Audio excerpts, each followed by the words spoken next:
તે જીવ પછી છોકરના છૈયામાં આવીને રહે છે,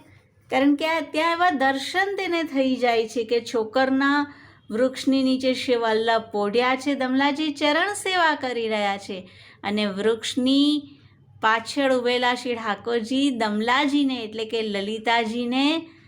ઈશારો કરીને કહે છે કે સ્વામીજીની ચરણ સેવા અમારા માટે પણ રહેવા દો. નિરખત તરુવર સાખે, પ્રભુદાસ જલોટા જેને શ્રી વલ્લભે દર્શન કરાવ્યા છે, વૃક્ષે વૃક્ષે વેણુધારી પત્રે પત્રે ચતુર્ભુજ. અને જ્યારે આવા અનુભવો થાય, શ્રી જમુના જલપાન કરત નિત,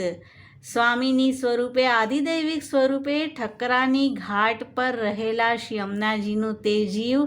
પાન કરે છે, અને શ્રી વલ્લભ મુખ વાખે, મુખથી શ્રી વલ્લભના